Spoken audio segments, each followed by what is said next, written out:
예, 안녕하세요. 개냥이와 고니 채널입니다. 자, 오늘은 7번째 소제목은 그만두고 싶을 때 딱 한 걸음만 더입니다. 시작하겠습니다. 늙은 매가 대추원 너머 아스라한 곳을 바라보다가 목초지 건너편에서 달리고 있는 한 무리의 말들을 가리키며 말했다. 맨 앞장을 선 녀석이 12살 먹은 암말이란다. 저 녀석이 항상 앞장을 서지. 심지어는 그냥 성큼성큼 걸을 때조차도 지기 싫어하는 놈이지. 할아버지의 설명이었다. 할아버지 말씀이 맞아요. 저 암말은 타고난 달리기 선수죠. 제레미가 말을 받았다. 꼭 그래서만은 아니란다. 노인이 대답했다. 저 암말은 딸낸 달리기 선수를 여러 마리 낳았지. 지금 저놈을 따라잡으려고 길을 쓰는 녀석이 바로 저놈 새끼들 가운데 하나란다. 제 어미한테서 배우고 있는 거지. 하지만 말이라는 짐승은 애당초 달리는 능력과 본능을 가지고 태어나잖아요. 제레미가 말했다. 그건 그렇지. 저 암컷 망아지도 태어나면서부터 이미 어떻게 달려야 하는지를 알고 있었단다. 어미가 가르치는 건 승리하는 방법이지. 우리도 어떤 면에서는 다들 저 망아지와 비슷하단다. 적어도 시작할 때에는 다 똑같았어. 저 망아지와 마찬가지로 너도 성공하려는 본능을 가지고 태어났고 그건 우리 모두가 마찬가지야. 그러한 본능이 바로 우리를 어머님 품에서 벗어나게 하는 원동력이자 삶이라는 여행으로 이끄는 요인이란다. 우선 그 본능은 내가 내 주변에 있는 것들을 잘 볼 수 있게 하기 위해 너를 똑바로 앉히려고 한단다. 그런 다음에는 내가 움직일 필요성을 느끼도록 하면서 너를 기어다니게 만들지. 그리고 나면 너는 이제 일어서게 된단다. 왜냐하면 신비한 것들이 저만큼 높은 데에서 보면 좀 더 시야가 넓어진다고 내게 속삭거리고 있거든. 이어서 첫 걸음을 떼게 되고 너는 계속해서 가야 한다는 것을 알기 때문에 다음 걸음도 이어지는 거지. 한 곳에서 시작한 여행이 다른 곳에서 끝나게 된다는 사실도 깨닫게 되고, 비록 수도 없이 많이 넘어지겠지만 너는 몇 번이고 다시 일어나면서 그때마다 점점 더 강해지고 균형도 훨씬 더 잘 잡게 된단다. 또 단단한 결의를 지니게 되면서 성공만큼이나 실패도 너를 강하게 만들어준다는 것을 알게 되지. 그런 가운데 계속 노력하게끔 고무되는 것이란다. 삶이 내게 손짓한다고 해서 삶이 항상 너를 호의적으로 봐준다는 의미는 아니란다. 그건 내가 여행을 계속해야 하기 때문에 그러는 것일 뿐이지, 얼마 지나지 않아 너는 그 여행 속에 실망과 실패, 슬픔, 좌절, 권태, 그리고 의심 등이 함께한다는 사실을 깨닫게 되지. 내가 내 자신의 결단에 따라 행동하는 경우도 있지만 실패한테 질질 끌려가는 자신을 발견하는 경우도 있을 테고 말이다. 그렇게 되면 너는 내 자신 안에 성공하려는 의지만큼이나 기꺼이 실패하고자 하는 마음도 함께 있다는 사실을 깨닫게 되지. 산이 너무 가팔라 보이면 그만두고 싶어지고, 길이 너무 좁거나 험해져도 포기하고 싶은 마음 말이다.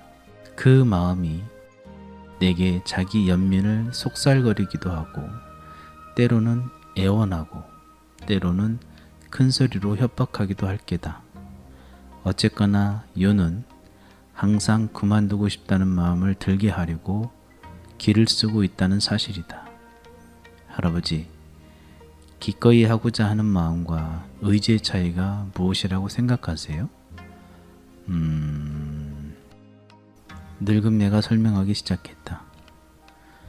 우리는 노력하려고 성공하려는 의지를 물려받았단다. 우리 인간은 얼마나 되는지 헤아리기 힘들 만큼 오랜 세월 동안 이 지구상에 살아남아 있지 않느냐?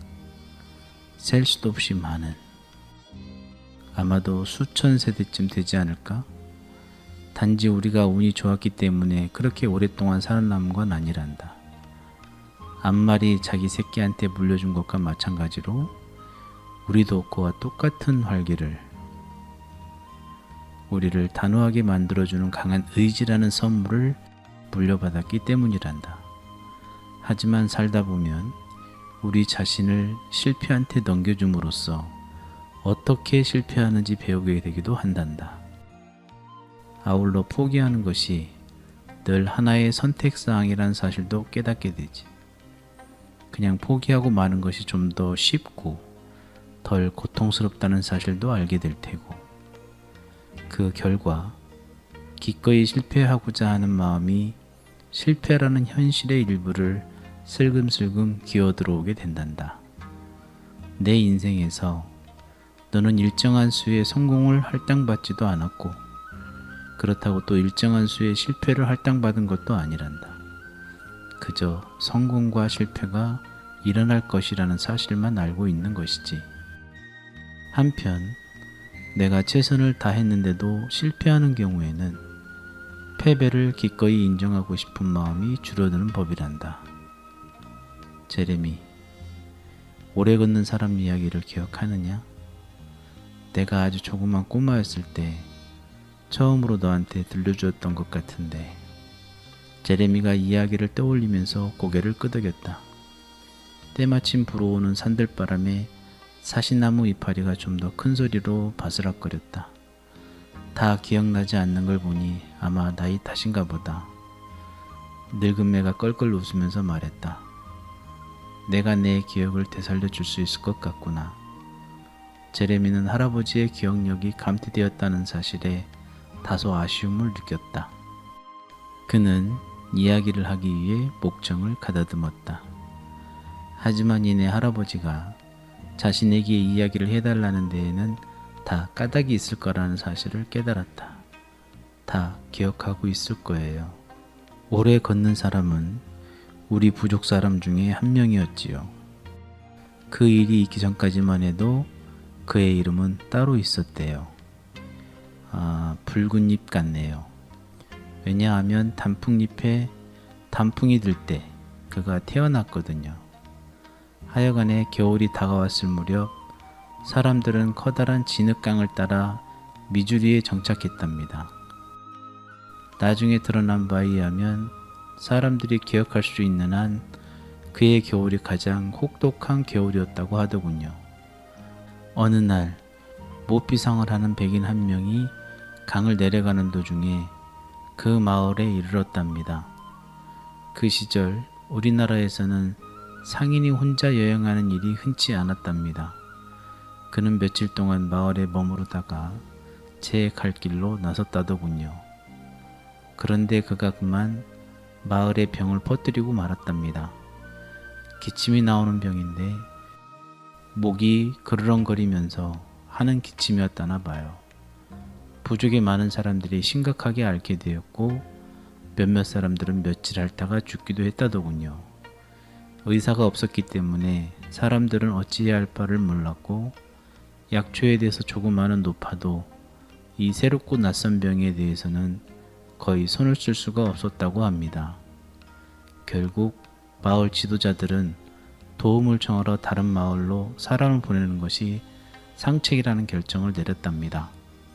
그런데 마을에서 말을 가장 잘 타는 사람이 그만 병에 걸리고 말았다고 하더군요. 그 바람에 얼마 남지 않은 건강한 사람 중에 한 명이라는 이유만으로 지도자들은 붉은 잎에게 그 일을 부탁했다고 합니다. 마을 지도자들 중에는